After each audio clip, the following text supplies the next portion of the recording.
우리 다 같이 성경 말씀 봅니다. 두 군데를 같이 보도록 하겠습니다.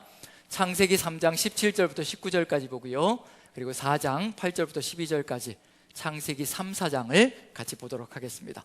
창세기 3장 17절부터 19절까지 같이 한 목소리로, 우리 가정에서도 자녀들과 함께 한 목소리로 같이 한번 봉독해 봅니다. 같이 읽습니다. 시작.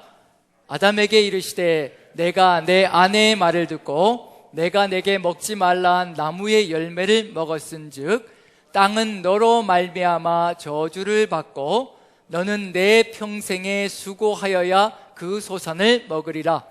땅이 내게 가시덤불과 엉겅퀴를 낼 것이라. 내가 먹을 것은 밭의 채소인즉 내가 흙으로 돌아갈 때까지 얼굴에 땀을 흘려야 먹을 것을 먹으리니 내가 그것에서 취함을 입었음이라. 너는 흙이니 흙으로 돌아갈 것이니라 하시니라. 아멘. 창세기 4장 8절부터 12절까지도 같이 한번 봅니다. 같이 읽습니다. 시작. 가인이 그의 아우 아벨에게 말하고 그들이 들에 있을 때 가인이 그의 아우 아벨을 쳐 죽이니라. 여호와께서 가인에게 이르시되 내 아우 아벨이 어디 있느냐? 그가 이르되 내가 알지 못하나이다. 내가 내 아우를 지키는 자니까. 이르시되 내가 무엇을 하였느냐? 내 아우의 핏소리가 땅에서부터 내게 호소하느니라. 땅이 그 입을 벌려 내 손에서부터 내 아우의 피를 받았은즉 내가 땅에서 저주를 받으리니 내가 밭을 갈아도 땅이 다시는 그 효력을 내게 주지 아니할 것이요 너는 땅에서 피하며 유리하는 자가 되리라. 아멘. 아멘. 인간의 죄가 얼마나 엄청난 파급 효과를 일으키고 있는지 그것을 보여주는 것이 아마 창세기의 전반부의 모습인 것 같습니다. 우리 시대에도 분명하게 깨달아야 될 것이 바로 이와 같은 교훈이 아닌가라는 생각을 해봅니다. 창세기 1장부터 11장까지는요 상당히 버겁고 어려운 과정들을 보여주고 있습니다. 왜냐하면 그 속에는 희망적인 내용이 가득 들어차 있기보다는 인간이 얼마나 철저하게 망가지고 부서져 있는 존재인가를 보여주고 있다는 점에서 우리 스스로를 돌아볼 수 있는 아주 처절한 시간이기 때문에 때로는 가슴 아프고 힘겹고 어려움들이 우리 마음속에 들어오지 않을까라는 생각이 듭니다. 하지만 그럼에도 불구하고 이것이 스쳐 지나가면 하나님께서 역사하시는 회복의 역사들이 분명히 기다리고 있다는 거, 우리 하나님은 절대로 우리를 놓치지 않으실 것이라는 거, 끝까지 붙드시고 우리를 이끌어 가신다는 거, 오늘 찬양을 들으면서도 상당히 우리 예언자매, 우리 정지아 자매가 열심히 애써주셨는데 찬양을 들으면서도 그 내용 하나하나가 정말 가슴속에 가사 한 곡조 한 곡조가 마음에 들어오는 그런 내용이 아닌가. 결국은 하나님만 바라보는 것이 희망이다라는 그런 이야기 속에 우리가 찾아가야 될 것이 무엇인가, 그것을 이제 오늘 같이 바라보는 것이 아마 과제가 되지 않을까라는 생각이 듭니다. 먼저 2008년에 제가 본 영화 하나를 좀 소개해드리고 좀 얘기를 나눴으면 좋겠습니다. 2008년에 개봉한 영화인데 혹시 월이라고 틀어주셔도 됩니다. 잘 틀어주셨는데 혹시 월이라고 들어보신 적이 있으신가요? 제가 2008년은 저희 아이들이 어려서 같이 영화를 이제 아이들과 영화를 꽤 자주 나오기만 하면 이렇게 보러 가는 그런 경향이 있는데, 어쨌든 2008년에도 아이들이 어려서 월이라는 영화가 나와서 이제 애니메이션이 나와서 이제 보러 갔습니다. 그래서 보러 가서 보면서 저런 세상이 정말 우리 지구에 올 수 있을까? 어떤 내용이냐면요, 온 지구가 이게 미래 세계를 얘기하는 겁니다. 미래 세계인데 지금 여러분들 표정들을 보니까 아마 집에서 아이들과 함께 예배하시는 가정에서는 아이들이 요즘도 가끔 TV에서 월이라는 영화를, 애니메이션을 방영해 주니까 아이들은 꽤 친숙할 것 같은데 이제 여기 계신 어르신들은 표정이 저게 뭐지? 라는 그런 표정을 짓고 계셔서 아마 못 보신 것이 아닌가 하는 생각이 드는데, 미래 세계를 얘기하고 있는데요, 지구 전체가 쓰레기로 뒤덮였습니다. 지구 전체가요 쓰레기로 가득 찬 거예요. 그리고 인간들은 지구를 떠나버렸습니다. 우주선을 타고 지구를 떠나서요 우주를 맴돌고 있습니다. 뭘 하고 있는 중이냐면, 이게 지구에서 살 수가 없으니까, 도저히 오염되어지고 쓰레기로 가득 차서 살 수가 없으니까 우주를 떠돌면서 지구와 같은 별이 있지 않을까라고 찾아가고 있는 그런 내용들이기도 합니다. 그리고 지구에는 누가 남아있느냐면요, 저 로봇들이 남아있어가지고, 월이라는 저 로봇이 주인공인데요, 저 로봇들이 뭘 하냐면 저 몸통이 네모나게 돼 있잖아요. 몸통을 앞에 커버를 열면 그 속에 쓰레기를 담습니다. 쓰레기를 담아서 압착해가지고 큐브 형태로 정사각형으로 만들어가지고 차곡차곡 쌓는 거예요. 그게 쓰레기들이 다 이제 썩어서 없어질 때까지 그 일을 하는 겁니다. 수백 년이 지난 거예요. 쓰레기가 이렇게 만연하면서. 그래서 온 지구가 쓰레기로 가득 들어차 있고 로봇들이 쓰레기를 차곡차곡 쌓는데 온 지구가 쓰레기밖에 보이는 것이 없습니다. 그걸 보면서 2008년이었거든요. 2008년에 그걸 보면서 설마 지구가 저렇게까지 될까? 우리 지구는 아직 넓고 땅덩이는 아직도 많고 아직도 깨끗한 부분이 많으니까 저렇게까지는 되지 않을 거라. 그게 2008년에 제 생각이었거든요. 하지만 2020년 12년이 지난 다음에 제 생각은 많이 바뀌었습니다. 저럴 수 있겠다라는 생각이 들기 시작했습니다. 그 정도로 땅이 황폐화되어지고요, 쓰레기가 만연해지는 세상이 되어가고 있습니다. 오죽하면 TV 뉴스를 보면 경기도가 지금 불법 쓰레기 투기와의 전쟁을 벌이고 있습니다. 그러니까 경기도 도지사가 이제 불법 쓰레기와의 이제 전쟁을 선포하고요, 어느 누구든지 불법으로 쌓여 있는 그 쓰레기에 누가 저렇게 했는지 보고만 하고 신고만 하면 그게 밝혀지면, 바르게 밝혀지면 현상금 1억 원을 내걸었습니다. 경기도에서요. 현상금을 1억 원을 내걸었다는 얘기는 얼마나 지금 불법 쓰레기 투기가 심각한지 짐작이 가는 거죠. 한번 그림 자막을 보시죠. 자막을 보시면 이런 내용입니다. 지금 경기도에서 불법 쓰레기 폐기물을 투기자들 현상금 1억을 놓고 이제 보고를 받고 있는데요. 저렇게 각 지역마다 산처럼 쓰레기가 쌓이는 겁니다. 특히 사람이 가지 않은, 발길이 닿지 않는 지역마다 저런 쓰레기들이 쌓여져 있는데 무려 50군데가 넘습니다. 양으로 치면 14만 톤이 넘는다고 합니다. 엄청난 양의 쓰레기가 곳곳에 쌓여가기 시작합니다. 근데 중요한 건 뭐냐면요, 안타까운 건 뭐냐면 현상금을 내걸어서 저 쓰레기의 불법 투기자가 누구인지 밝혀내는 것이 중요한 것이 아니라 저 쓰레기는 투기자가 누구인지 밝혀줘도 그대로 남아있을 거란 얘기입니다. 사라지지 않는다는 얘기예요. 지구에 그대로 남아있을 것이고요, 우리 땅에 그대로 남아있을 거라는 겁니다. 단지 장소만 옮겨질 겁니다. 이렇게 불법 쓰레기가 50군데가 넘고 이게 경기도만의 문제가 아니라 지금 우리 전체의 문제라는 것밖에는 느껴질 수가 없는 것 같습니다. 그 정도로 심각한 것이 들어가는데요, 이렇게 불법 쓰레기 투기만 문제가 되는 것이 아니라 저것은 단순히 소량에 불과한 것이고요, 우리가 매일의 삶 속에서 뿜어내는 쓰레기 양은요 상상을 초월하는 양입니다. 도대체 저 쓰레기들이 다 어디로 갈까라는 생각이 들 정도로, 그 정도로 심각하게 가득 차기 시작하는 것이 지금 이 지구상의 문제가 아닌가, 우리나라만의 문제도 아니고 전 세계의 문제로 지금 대두되고 있는 것이 바로 이 쓰레기 때문에 문제가 되는 것이 아닌가라는 생각이 듭니다. 그래서 이런 상황들을 보면서 느껴지는 건 뭐냐면요, 2008년에 보았던 그 만화 영화가 이 지구상에서 절대로 그냥 허상인 것만 아니라 결국은 저렇게 될 수도 있겠구나라는 생각을 갖기 시작했습니다. 이게 어떤 의미를 가지고 있을 것인가? 인간은 또 이렇게 지구를 망쳐놓고 쓰레기로 가득 채워놓고요, 또 뭘 하고 있는 중이냐면요, 우주를 개발한다고 우주로 나가려고 하고 있습니다. 지구와 같은 별을 찾아서 우주로 향하려고 하는 거죠. 지구가 이제 다 망가져가기 시작하니까 어딜 찾아가려고 하느냐면요, 이제 지구와 같은 별을 찾아서 옮겨가려고 하는 중입니다. 그런데 정말 이것이 해결이 될 수 있을 것인가? 옮겨가면 또 어떻게 했냐는 얘기예요. 옮겨가면 옮겨가는 대로 또 시간차의 문제일 뿐이지 또 시간이 지나면 똑같은 일이 벌어질 겁니다. 왜냐하면 변하지 않으면, 인간이 변하지 않으면요 절대로 이와 같은 현상은 사라지지 않을 거란 얘기입니다. 이렇게 지금 쓰레기가 몸살을 앓는 지경이 되고요, 땅이 어떤 현상이 벌어지기 시작하냐면 황폐화되기 시작합니다. 창세기도 분명히 들어가 있죠. 땅이 황폐화되기 시작하고 인간의 죄 때문에 저주를 받아서 땅이 효능을 잃어간다라고 얘기를 하고 있다는 얘기거든요. 자, 이와 같은 현상들, 쓰레기가 만연하고 땅이 황폐화되고 이와 같은 현상들이 인간의 죄와 관계없는 것일까? 저는 똑같이 연결되어져 있다고 확신합니다.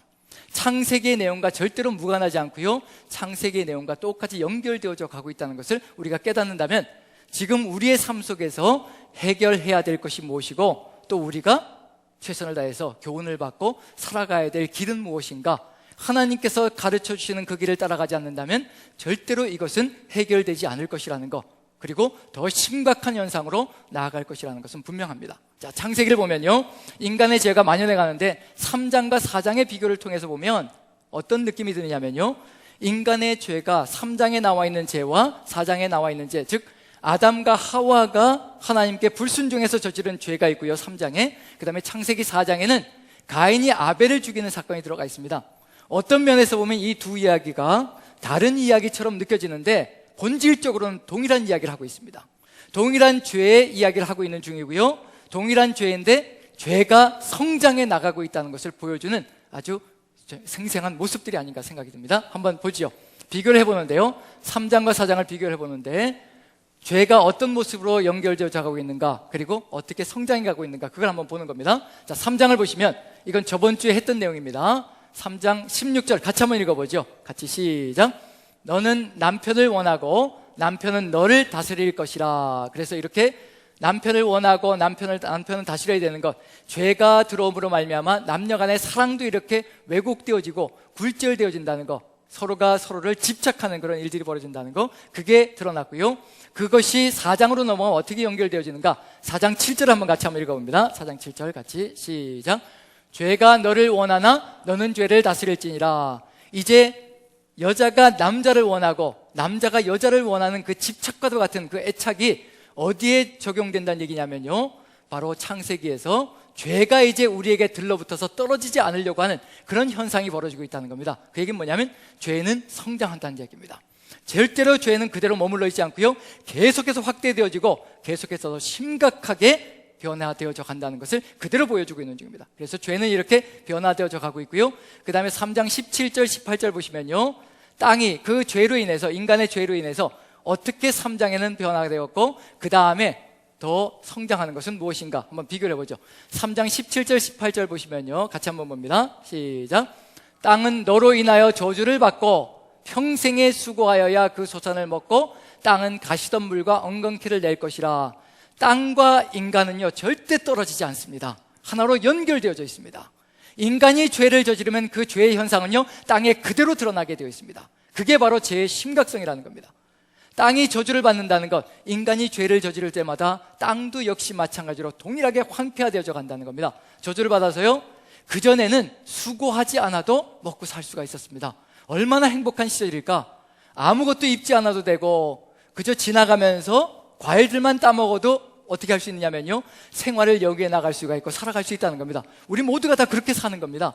그냥 자연히 하나님께서 제공해 주신, 하나님께서 주시는 것으로 먹고 살아가는 그런 시절, 지금처럼 이렇게 정말 진이 빠지도록 애쓰고 신경 써서 일하면서 살아가는 것이 아니라 이 코로나 시절은 더욱더 심하겠죠. 정말 지금 내가 생존할 수 있을까라고 고민하는 수많은 분들이 있을 겁니다. 그게 바로 인간의 죄의 역사라는 것을 그대로 보여주고 있는 중입니다. 땅은 너로 인하여 저주를 받고요, 평생에 수고하여 이제 소산을 먹는 안타까운 일이 벌어지고 있습니다. 땅이 무엇을 내기 시작하느냐면요, 소출을 제대로 내지 않게 하려고 저주를 받아서 가시덤불과 엉겅퀴를 낸다라고 되어 있습니다. 이게 아담과 하와가 죄를 저질렀을 때 땅의 내용입니다. 그러면 다시 또 죄가 더 가중되어지면요 어떤 일이 벌어질 것인가, 그게 바로 4장에서 보여주고 있는 내용입니다. 3장과 비교해 보면요 이게 성장해 가고 있음을 느껴볼 수가 있습니다. 자, 4장 11절 12절 한번 같이 보죠. 4장 11절 12절 같이 읽습니다. 시작. 내가 땅에서 저주를 받으리니 밭가라도 땅이 다시는 그 효력을 내게 주지 않을 것이며 땅에서 피하며 유리할 것이라. 3장과 분명히 변한 게 있습니다. 3장에는요 그래도 아담과 하와가 죄를 저질렀을 때는요 그래도 어느 정도였냐면요, 이마에 땀이 흐를 정도로 애를 쓰고 수고하면 그래도 땅이 소출을 내고 먹고 살 수 있을 정도는 된다라고 되어 있습니다. 그런데 4장에 가인이 아벨을 죽여서 의로운 피가 땅을 적시기 시작하는 겁니다. 죄악이 땅에 만연해 가기 시작하는 겁니다. 그러자 어떤 일이 벌어지냐면요, 땅이 이제 더 이상 너에게 소출을 주지 않을 것이라, 어떠한 효력도 내지 않을 것이라. 이제 너는 땅에서 얻을 것이 없기 때문에 유리방랑하며 고통 가운데 세월 속에 살아가고 말 것이라. 죄가 가중되어지면서요 이런 일이 벌어지는 겁니다. 우리의 땅이 지금 황폐화되어지고 쓰레기로 가득 차고 땅이 소출을 제대로 내지 않고 점점 살아가는 삶은 버거워지고 힘겨워지는 것, 뭐밖에는 대답할 수 있는 게 없느냐면요, 인간의 죄가 끊임없이 가중되어지고 있고 이 땅을 계속해서 적시고 있다는 것밖에는 얘기할 수 있는 것이 없습니다. 그걸 그대로 창세기는 보여주고 있는 겁니다. 심각성을 보여주고 있는 중입니다. 가장 중요한 것은 뭐냐면요, 인간의 죄가 해결될 때 모든 것이 깨끗하게 끝날 수 있다는 것을 보여주고 있는 중입니다. 그러면 결국은 인간에게는 해결점이 없고 하나님만의 해결점이시며 하나님께로 나아가는 것, 하나님을 바라보는 것이 우리가 살 수 있는 궁극적인 길이라는 것을 분명히 보여주고 있는 중입니다. 하나님을 잃을 때 벌어지는 것, 이렇게 해서요 3장과 4장을 또 마지막을 비교해 보면요 이런 일이 벌어집니다. 자, 3장 24절 한번 보시죠. 같이 읽습니다. 시작. 하나님이 그 사람을 쫓아내시고 에덴 동산 동쪽의 그룹들과 두루도는 불칼을 두어 생명나무의 길을 지키시니라 라고 되어 있습니다. 왜 에덴 동산 동쪽의 그룹들과 두루도는 화영검을 두었을까? 사람은 어디로 쫓겨나갔을까요? 어디로? 어느 쪽으로 쫓겨나갔을까요? 이것만 보면 힌트를 얻을 수가 있습니다. 이걸 가지고 하나님이 그 사람을 쫓아내시고 아담과 하와를 에덴에서 쫓아내시고요 에덴 동산의 동쪽에 그룹들과 두루도는 불칼을 두어서 생명나무의 길을 지키게 하셨다. 그럼 에덴 동산은 어느 쪽에 입구가 있다는 얘기인가요? 예, 어느 쪽에 입구가 있는 거예요? 예, 우리 가정에서 아이들이 더 대답을 잘할 것 같은 그런 느낌이 듭니다. 자, 가정에서도 한번 대답해 보시죠. 어느 쪽에 에덴 동산은 입구가 있을까요? 입구가 있는 곳에 보초를 세워둘까요? 입구가 없는 곳에 보초를 세워둘까요? 입구가 있는 곳에 보초를 세워두겠죠. 못 들어오게 하려고. 그럼 결국 어디에 입구가 있다는 얘기예요? 에덴 동산은요 동쪽에 입구가 있다는 겁니다. 그럼 아담과 하와는 어느 쪽으로 쫓겨났다는 얘기예요? 예, 동쪽으로 쫓겨났다는 겁니다. 그런데 동쪽으로 쫓겨났는데 그 다음에 가인이 죄를 저질러서 동생 아벨을 죽이면서요 어떤 일이 벌어지는지 보십시오. 자, 4장 14절 16절 같이 읽습니다. 같이 시작. 주께서 오늘 이 지면에서 나를 쫓아내시온즉, 똑같이 쫓아내십니다. 그 다음에요 가인이 여호와의 앞을 떠나서 에덴 동쪽 노 땅에 거주하더니, 무슨 일이 벌어지고 있나요? 어디에 거주하게 된다고 얘기하고 있나요? 에덴 동쪽 노 땅에. 어디로 점점 멀어지고 있는 거예요? 어디서부터요? 점점 어디로 가고 있다는 얘기냐면요 에덴의 동쪽으로 계속 멀어지고 있다는 겁니다. 인간이 죄를 저지르면서요 끊임없이 어디로부터 멀어지고 있다는 얘기를 하고 있는 중이냐면요 하나님께서 주신 그 아름다운 땅 에덴에서부터 점점 더 멀리 쫓겨나고 있다는 것을 보여주고 있는 중입니다. 인간의 죄는요 아름다운 땅으로부터 점점 멀어지게 만드는 겁니다. 만약에 이 시대에 우리의 삶 속에서요 세상 모든 사람들이 하나님의 뜻을 받들어서 십자가의 보혈의 공로를 인정하고 죄를 회개하지 않는다면요 이 땅은 절대로 에덴으로 돌아갈 수가 없습니다. 우리는 에덴을 만들어갈 수가 있습니다. 하지만요 하나님께서 원하시는 에덴은요 모든 인류가 한꺼번에 하나님의 뜻을 받들어서 온 나라가 다, 온 세상이 다 하나님 나라가 되기를 간절히 소망하고 계시는 겁니다. 그런데 몇몇 사람들만이 이루어갈 수 있는 에덴은 너무도 작습니다. 너무도 협소하고요 쓰레기 더미로 가득 들어차고 있다는 얘기는 뭐냐면요 지금도 인간은 끊임없이 죄악 가운데 거하며 이 땅을 황폐화시켜 가고 있다는 것을 분명히 보여주고 있는 중입니다.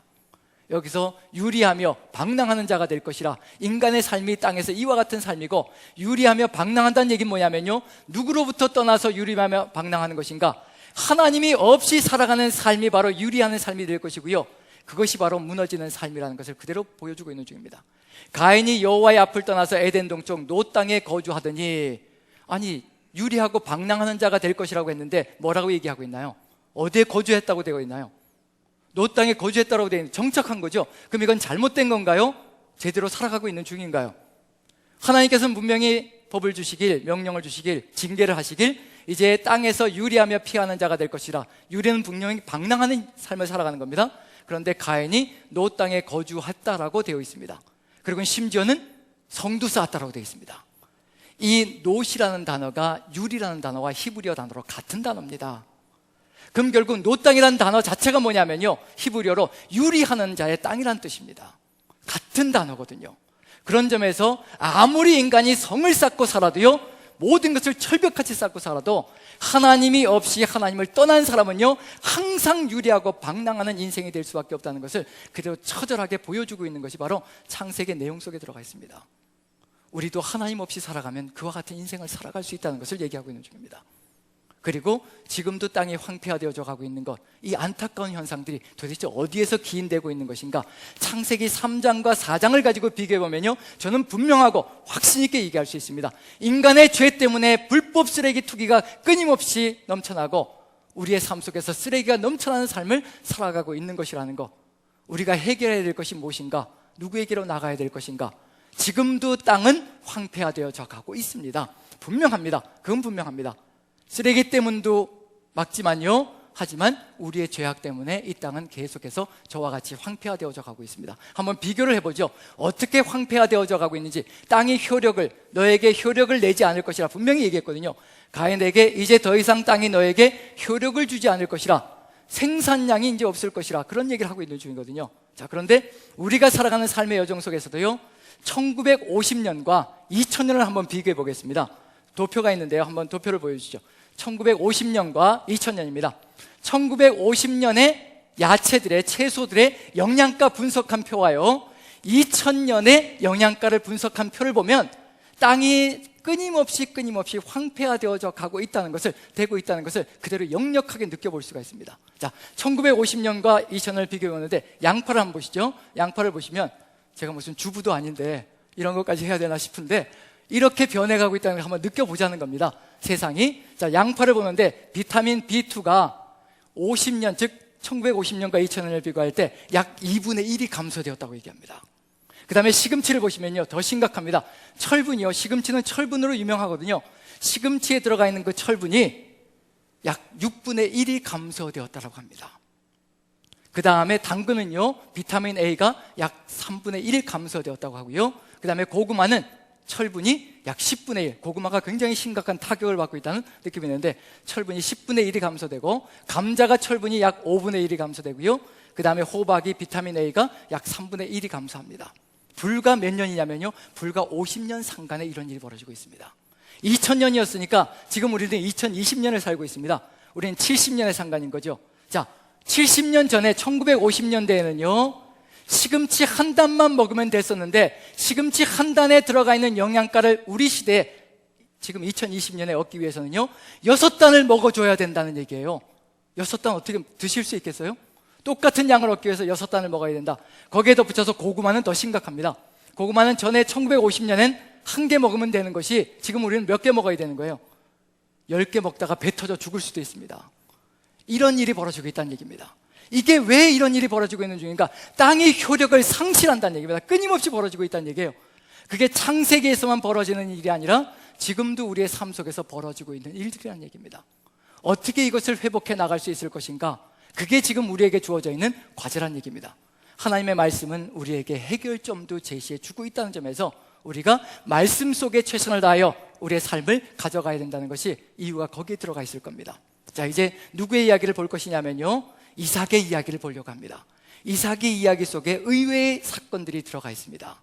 거기서 뭐가 들어가냐면요, 하나님의 회복의 역사, 이렇게 망가져버린 역사, 이렇게 땅이 효력까지 발휘하지 않고 이렇게 무너져버린 그 이야기들을 어떻게 회복해 갈 수 있을 것인가를 우리에게 알려주시고 있기 때문에 지금 우리에게도 너무나 소중한 이야기가 바로 그 사람들의 이야기입니다.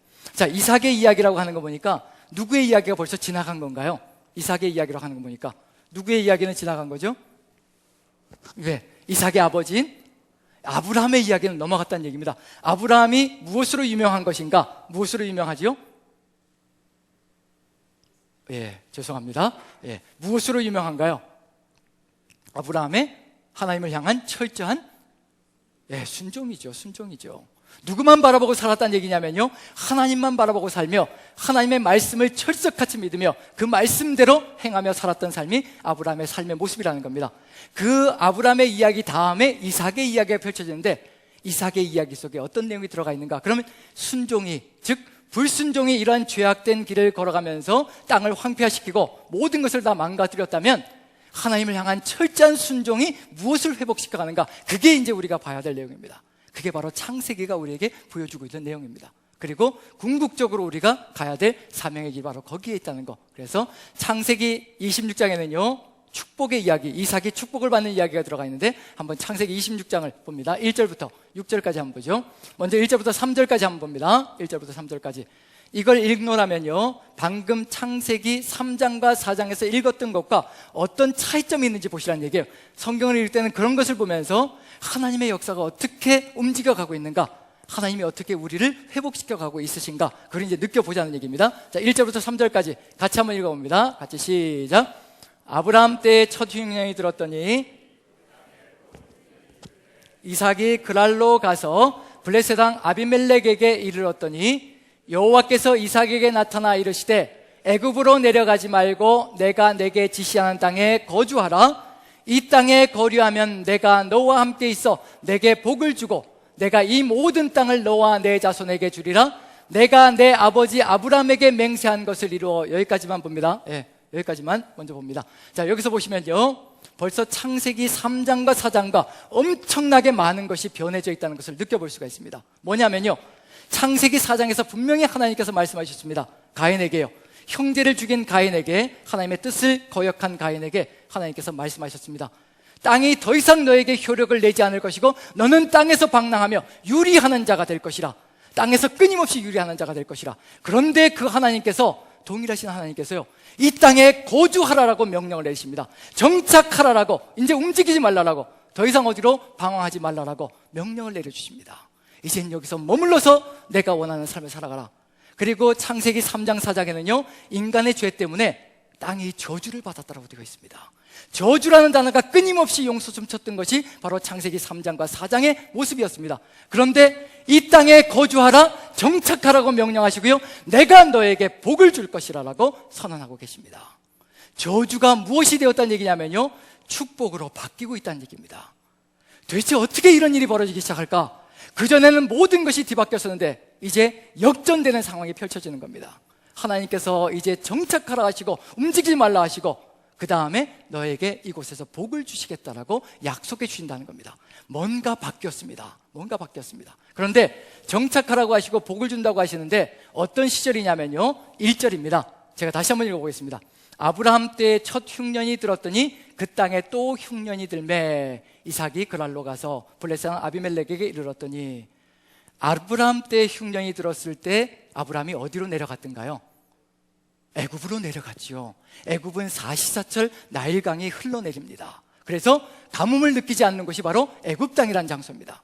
그래서 아브라함은요, 하나님께 묻지도 않고 애굽 땅으로 내려갔습니다. 물이 있고 그곳에 가면 가축들을 살릴 수 있고 자신의 삶을 살릴 수 있기 때문에 내려갔습니다. 그런데 이삭에게는요, 내려가지 말라고 명령하시는 겁니다. 아버지처럼 하지 말라는 겁니다. 절대 거기로 가지 말라는 겁니다. 정말 이걸 할 수 있을까? 아브라함이라는 믿음의 사람도, 정말 갈 바를 알지 못하고 가나안 땅에 들어왔던 그 아브라함도 흉년이 들자 하나님께 묻지도 않고 애굽 땅으로 내려갔는데 이삭이 이걸 이겨낼 수 있을까? 흉년이란 얘기는요, 지금 물이 없어서 풀도 자라지 않는 거고요, 가축들도 주변에서 퍽퍽 쓰러져가는, 죽어가고 있는 상황입니다. 지금 가축들이 죽어가고 있는 상황이 눈에 버젓이 보이는 겁니다. 그런데 애굽에는 물이 있기 때문에 애굽에만 내려가면 산다라는 그런 의식이 들어가 있을 겁니다. 그런데 하나님께서 내려가지 말라고 합니다. 우리 같으면 이럴 때 어떻게 할 것인가? 코로나로 모든 것이 어려워지고 힘겨워지는데 나만 바라보라고 하시는 겁니다. 나만 믿고 가자라고 하시는 겁니다. 이럴 때 정말 우리가 인간적인 수단을 강구하지 않고 하나님만 믿고 따라갈 수 있는 믿음을 가지고 걸어갈 수 있을 것인가? 지금 그걸 보고 계시는 중입니다.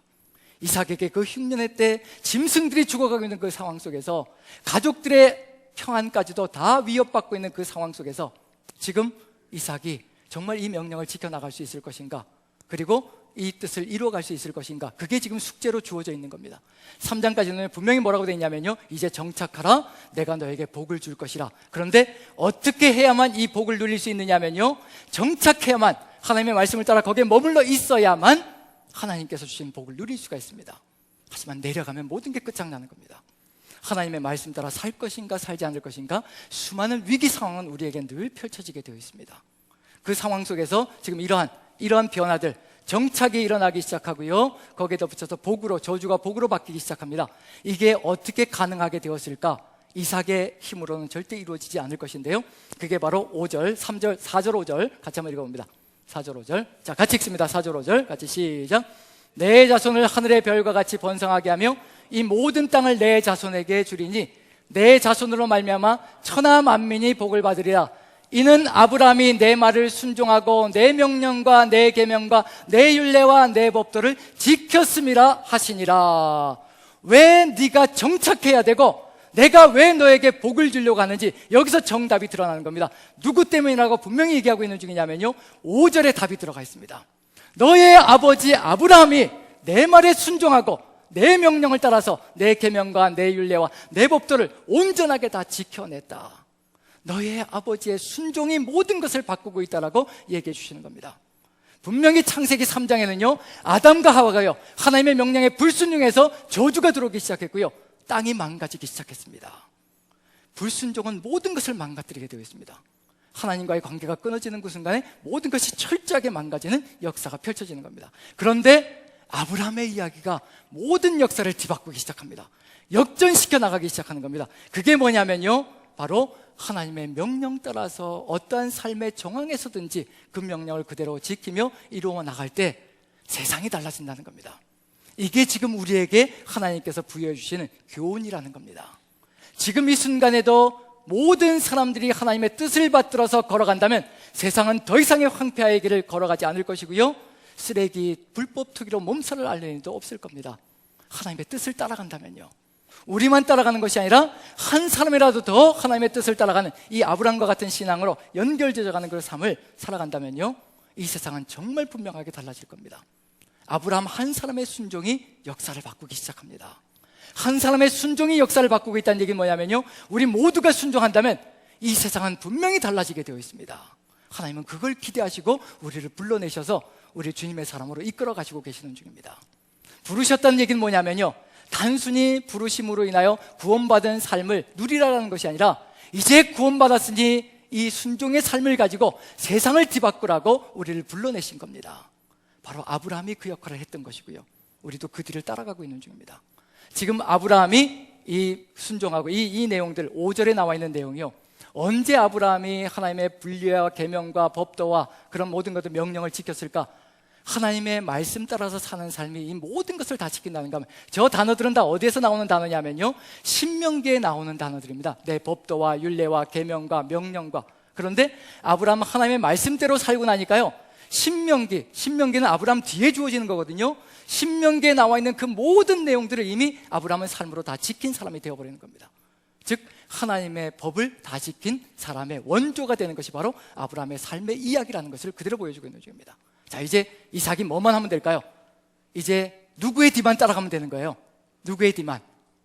이제 자신의 아버지 아브라함이 걸어갔던 그 순종의 길을 자신도 이 순간에 보여준다면 세상은 달라질 수 있다는 겁니다. 하지만 그걸 따라가지 않는다면 복도 사라지는 것이고 아브라함 때에서 또 끝나버리고 많은 안타까운 역사가 펼쳐질 겁니다. 그런데 6절 보시면 이게 이삭의 또 매력입니다. 6절 같이 한번 읽어보죠. 같이 시작. 이삭이 그랄에 거주하였더니 누구의 명령 따라 순종하나요? 아브라함의 그 뜻을 따라, 아브라함의 그 순종을 따라서 하나님의 명령에 그대로 순종합니다. 누구에게서 배운 것일까요? 누구에게서? 아버지한테서 배운 거지요. 지금 이 순간에도 우리가 가져가야 될 신앙의 길이 바로 이와 같은 것입니다. 가정 예배가 왜 그렇게도 중요한 것인가, 소중한 것인가? 아브라함의 이 신앙을 이삭이라는 자녀가 그대로 본받고 흉년이 들어서 모든 것이 다 죽어가는 그 상황 속에서도 하나님의 말씀을 철석같이 믿고 그 자리에서 순종하며 머물렀던 것처럼 부모들의 그 신앙이 누구에게 전수되어진다는 얘기냐면요, 자녀들에게 물려지게 되어 있습니다. 물려집니다. 지금은 흔적도 없는 것 같고, 지금은 자녀들이 그것을 보지도 못하는 것 같고, 다른 길로 걸어가는 것 같은 그런 불안감이 들어올지라도 우리가 끝까지 주님의 뜻을 받들어 아브라함이 걸어갔던 것처럼 죽기까지 끊임없이 하나님의 뜻을 받들어 이 순종의 길을 걸어간다면요, 우리의 자녀들도 이것을 본받아 하나님을 믿고 살아가는 삶이 어떠한 것인가를 깨달아 주님을 고백하는 동일한 삶이 분명히 펼쳐질 겁니다. 지금의 자녀들의 모습 속에 현혹되지 마시고 무너지지 마시고, 우리와 같이 이렇게 믿음으로 변화시켜 가신 그 하나님께서 우리의 자녀들의 삶을 이끌어 가시면 우리 자녀들의 삶도 능히 이와 같이 변화될 수 있을 것이라. 지금 우리의 모습을 자녀들에게 투영시키니까 답답하고 힘들고 어렵지만요, 우리도 우리 자녀들 나이대에서는요 그와 똑같았습니다. 우리도 하나님과 함께 살아왔던 그 여정이 있었던 것처럼 우리 자녀들도 우리를 보고 하나님과 함께 살아가는 삶이 얼마나 아름다운 것인가를 깨닫고 그 하나님을 붙들고 살아간다면 동일하게 우리와 같은 길을 걸어가는 역사가 펼쳐질 것이라 확신합니다. 자, 이렇게 해서 이삭이 그랄에 거주합니다. 그럼 이제 무슨 역사가 펼쳐질 것인가? 뭐가 뒤바뀔까요? 무엇이 뒤바뀔까요? 분명히 역전되기 시작하고 있는 중입니다. 아브라함 때부터 시작해서요 역전은 펼쳐지기 시작하는 겁니다. 즉 하나님의 백성은 이 세상의 모든 죄악들을 역전시키면서요, 그리고 죄악으로 인하여 발생되어진 모든 문제들을 하나씩 역전시켜 나가는 것이 우리 하나님의 사람들의 사명 속에 들어가 있습니다. 분명히 지금 저주를 받은 땅, 이제 뭐가 펼쳐지기 시작할까요? 저주가 뭘로 바뀌어야 될까요? 저주가 복으로 뒤바뀌는 거죠. 그러면 저주받은 땅도, 효력을 내지 않는 땅도 어떻게 변해가야 될까요? 이 순종으로 인해서 땅이 효력을 발휘하기 시작합니다.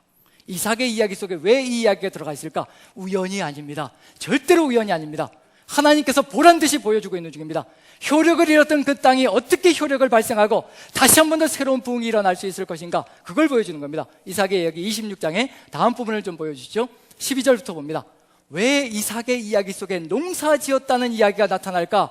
절대로 우연히 단순히 보여주고 있는 사건이 절대 아니라는 겁니다. 자, 12절부터 같이 한번 읽어봅니다. 12절, 13절, 14절까지 같이 읽습니다. 시작.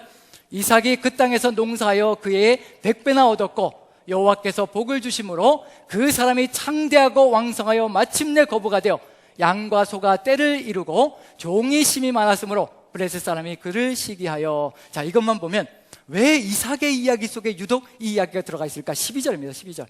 이삭이 그 땅에서 농사하여 그의 100배나 얻었고 여호와께서 복을 주심으로. 아브라함의 이야기 속에, 아버지인 아브라함의 이야기 속에, 그리고 아들인 야곱의 이야기 속에 농사 지었다는 얘기는 절대로 등장하지 않습니다. 유목민이었습니다. 양떼 짐승떼를 이끌고 이동하는 유목민일 뿐이었습니다. 그게 바로 아브라함과 야곱의 삶이었습니다. 그런데 유독 누구의 이야기 속에만 농사지었다는 이야기가 딱 한 줄 들어가 있느냐면요, 이삭의 이야기 속에 농사지었다는 이야기가 들어가 있습니다. 그런데 몇 배의 소출을 얻었다고 되어 있나요? 100배의 소출을 얻었다고 얘기합니다. 이게 바로 하나님 앞에서 순종하는 삶의 위력이라는 것을 보여주고 있는 중입니다. 순종만 해보시라는 겁니다. 제발 하나님의 뜻을 받들어서 그 말씀 그대로, 흉년의 때든지 뭐든지 상관하지 않고 그 말씀 그대로 살아보라는 얘기입니다. 하나님께서 일으켜 주신다는 겁니다. 하나님께서 세워가신다는 겁니다. 여기 분명히 뭐라고 기록되어 있냐면요, 그 해라고 정관사가 붙어 있습니다. 히브리어 원어에도 정관사가 붙어 있습니다. 그 해라고 되어 있습니다. 자, 그 해는 어떤 해일까요? 1절부터 연결시키면요 어떤 해인가요? 흉년이 든 해입니다. 세상은 흉년이 들어서 다 죽겠다라고 아우성을 쳐대는 그 순간에도 하나님의 말씀을 따라 그 말씀을 순종하며 걸어가는 사람들에게 하나님께서 주시는 축복이 무엇인가 보시라는 얘기입니다. 하나님은 이런 시절을 기대하고 계시는 겁니다. 이와 같이 순종하며 걸어가는 사람을 지금도 기다리고 계시다는 겁니다. 코로나로 인하여 수많은 사람들이 죽겠다라고 아우성을 치고 있는 중입니다. 특히 소상공인들의 어려움이 너무도 큽니다. 그리스도인들에게, 우리 남산교회 지체들에게 호소합니다. 하나님만 바라보십시오. 하나님의 명령대로만, 그대로만 이루어 가십시오. 하나님을 바라보는 그 눈을 절대 잃지 마십시오. 하나님께서 약속해 주셨고, 내가 너에게 내 명령대로 살아가면 내가 너에게 복을 주고 너를 이끌어 갈 것이라, 분명히 하나님께서, 전능하신 하나님께서 약속해 주셨습니다. 인간의 약속이 아니라는 얘기입니다. 전능하신 하나님께서 약속해 주신 것, 능력자 하나님께서 이루어 가실 것입니다. 절대로 두려워하지 마십시오. 두려워하는 것은 세상 속에 무너지는 것이고 쓰러지는 것이고 다 산산조각이 나는 것입니다. 하나님께서 약속해 주신 것, 그 약속을 믿고 든든하게 하나님만 바라보고 서 계십시오. 절대로 죽이지 않으실 겁니다. 이 모든 과정 속에서 하나님만이 전능자 되시고 공급자 되신다는 것을 알려주기 위해서 잠시 잠깐의 어려움은 주실 수 있지만 분명히 우리의 믿음을 통하여서 하나님께서 역사하실 것이고, 우리의 먹고 살아가는 모든 것들, 입고 살아가는 모든 것들이 하나님의 손안에 있음을 가르쳐 주실 겁니다. 하나님 손안에 먹고 마심이 있고요, 우리 주님 손안에 입고 헐벗음이 다 들어가 있습니다. 우리 주님만 믿고 나아간다면 우리 주님의 뜻 안에서 승리하며 걸어갈 것이라 확신합니다. 그해 정말 흉년이 들어서 다 죽어가는 그해일지라도 하나님의 사람들이 누리는 축복을 보라는 겁니다. 살아계신 하나님께 주시는 그 축복, 그것이 우리를 새롭게 만들어가고 능력 있게 만들어간다는 겁니다. 하나님께 순종했더니, 아브라함이 순종했더니 그 자식들에 가서 누리는 그 축복이 어마어마하다는 것을, 땅이 어떻게 효력을 발휘하고 있는가, 흉년의 때에도 100배 효력을 발휘하는 순종의 위력을 보시라는 겁니다. 이게 바로 우리가 걸어가야 될 삶의 길이라는 것을 창세기는 서서히 우리에게 보여주기 시작합니다.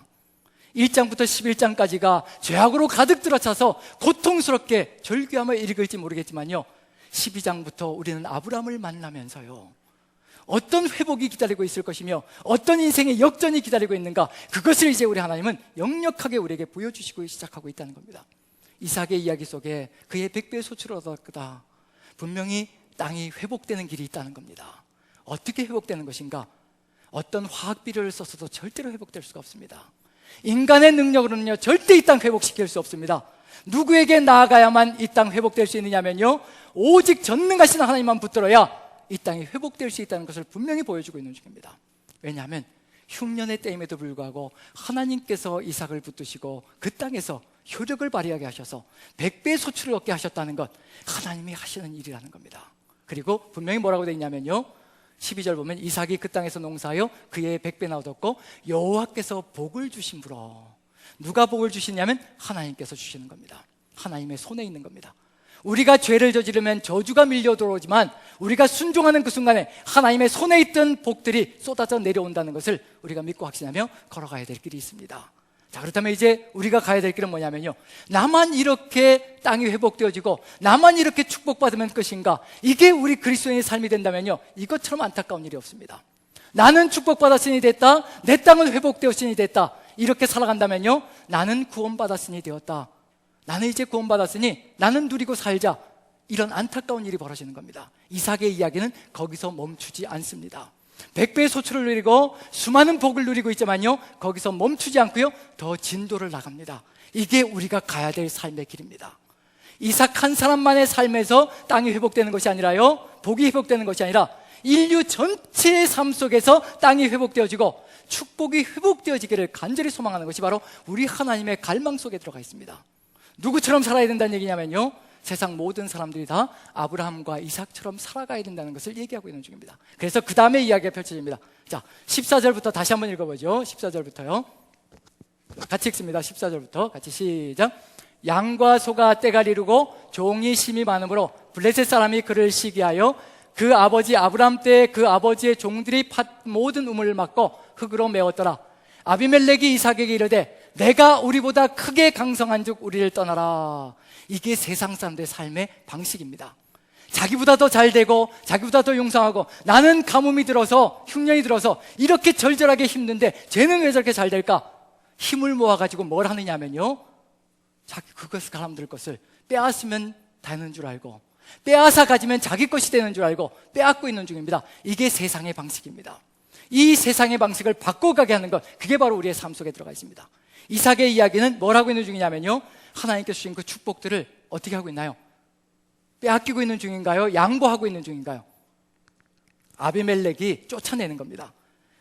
이 이삭이 회복된 땅을 가지고 있자 그 땅에서 100배의 소출을 얻자 그걸 빼앗으면 자기 것이 되는 줄 아는 겁니다. 절대로 세상 사람들이 빼앗아 간다고 해서 그 땅이 그 효력을 그대로 발휘하는 건 아니란 얘기입니다. 뭐가 있어야 효력을 발휘한다는 얘기냐면요, 순종이 있어야. 누구를 향한 순종인가요? 하나님을 향한 순종이 있어야 회복되는 것이지 빼앗는다고 해서 이루어질 일이 절대 아니라는 겁니다. 이제 이삭은 그걸 보여줄 겁니다. 사람들은 빼앗는다, 내가 가졌다라고 얘기할지 모르겠지만요, 이삭은 양보하면서 갑니다. 그리고 무엇도 계속 양보할까요? 우리 작년에 제가 설교했던 내용 속에 이삭이 계속 양보하는 게 있죠. 생명과도 같은 것, 우물들을 양보하며 가는 거죠. 목숨줄과도 같은 것, 흉년이 든 땅에서 우물은요, 생수가 솟아나는 우물은요, 목숨과도 같은 겁니다. 그걸 다 양보하면서 계속해서 갑니다. 그럼 누가 다 빼앗아 가는 건가요? 블레셋 사람들을 아비멜렉이 다 빼앗아 갑니다. 빼앗아 가고 있는 중이거든요. 이삭은 빼앗기고 있는 중입니다. 자, 누가 살까요? 빼앗는 사람이 살까요? 빼앗기는 사람이 살까요? 우리의 생각대로 하면 빼앗는 사람이 더 잘 될까요? 빼앗기는 사람이 더 잘 될까요? 예, 양쪽으로 갈라지고 있는 듯한 마스크를 쓰고 계셔서 제가 입술을 볼 수가 없어서 어떻게 대답하시는지 제가 알 수가 없네요. 예, 이 세상이 이야기하는 것은 빼앗으면 잘 될 것 같고 빼앗으면 누릴 수 있을 것 같고, 그런데 희한한 일이 벌어집니다. 이게 이삭 이야기의 결론입니다. 이삭의 축복의 결론이라는 얘기입니다. 우리가 가져가야 될 삶의 길도 바로 그와 같은 거죠.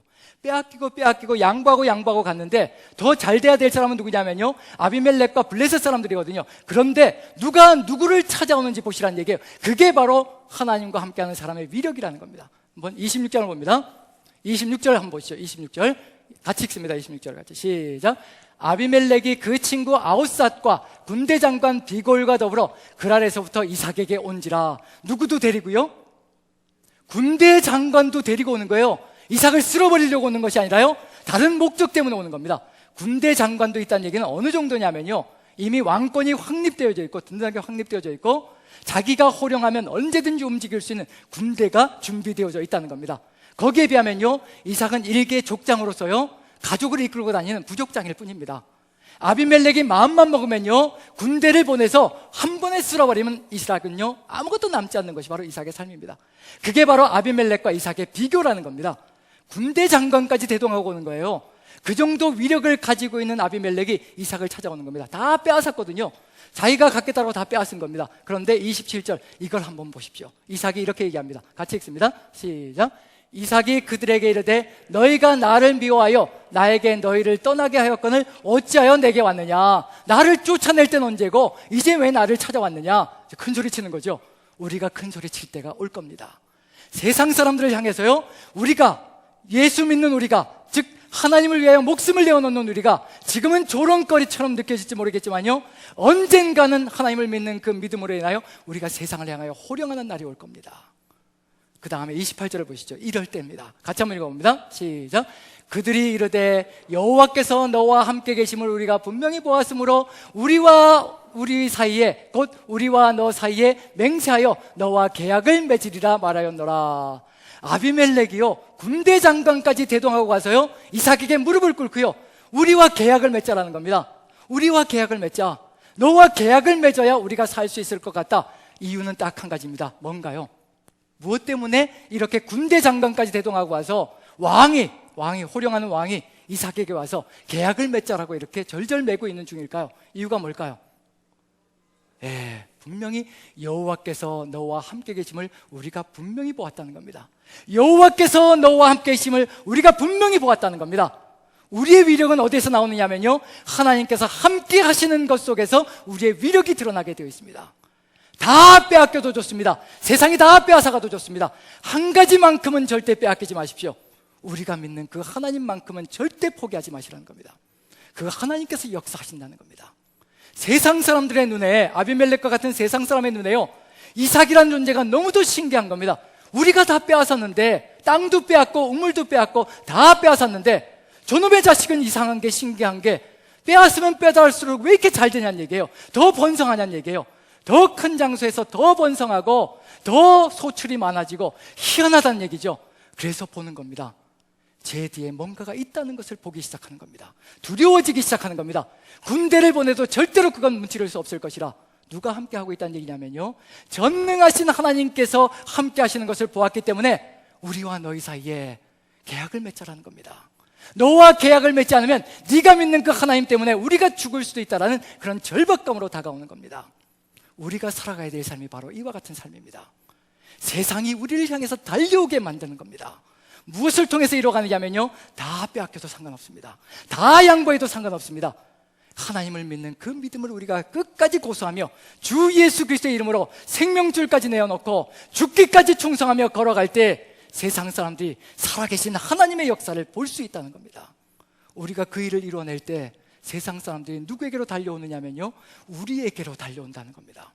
우리가 세상 사람들에게 달려가서 타협하자고 하는 것이 아니라, 어떻게든지 빌붙어서 먹고 살려고 하는 것이 아니라, 세상 사람들이 정말 온전한 세상을 누리기 위해서 우리 그리스도인들에게 달려오는 그런 세상, 그게 바로 우리가 만들어야 될 세상이라는 겁니다. 지금 우리 그리스도인들이 너무도 많은 순간 타협하기 시작합니다.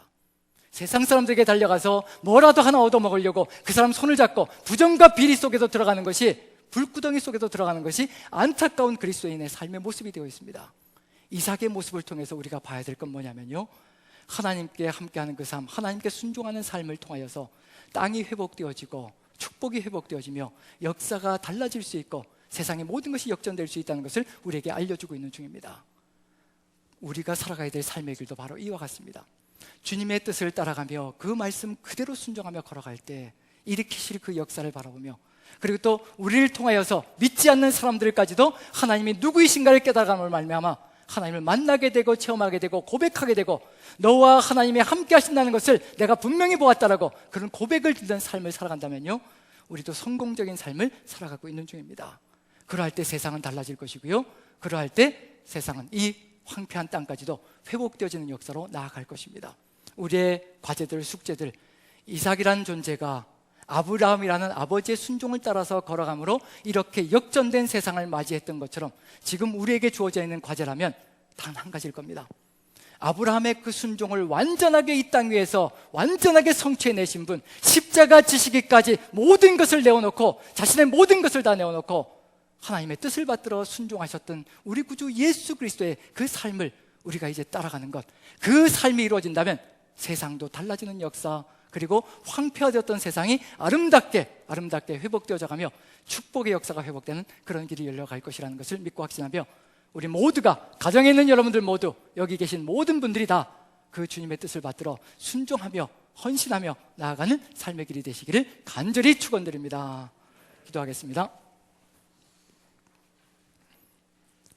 사랑의 하나님, 우리의 삶 속에서 굽히지 않게 도와주시옵소서. 아버지의 뜻을 받들어서, 아버지의 그 말씀을 받들어서 설사 우리의 입맛에 맞지 않을 때에도, 내 생각과 어긋날 때에도 하나님의 뜻이 이루어질 것이라 믿으며 하나님의 역사에 깊으신 뜻이 있을 것이라 믿고 그 뜻을 따라 살아가며 이 땅을 조금씩 바꿔 나가는 우리 그리스도인들이 될 수 있도록 주께서 함께 하시고 은혜 가운데 인도하여 주시옵소서. 오직 주의 사랑과 은혜가 넘쳐나므로 이 황폐한 땅이 아름답게 변하며 주님의 나라가 이루어지는 놀라운 역사, 우리를 통하여서 이루어지기를 간절히 소망합니다. 사람들이 우리를 바라보며 세상 사람들까지도 하나님의 살아계심을 느끼고 하나님이 너와 함께 하신다는 것을 우리가 분명히 보았다라고 고백하는 그런 삶을 살아갈 수 있도록 주의 성령께서 붙들어 주시고 인도하여 주시옵소서. 감사드리며 예수님의 이름으로 기도합니다. 아멘.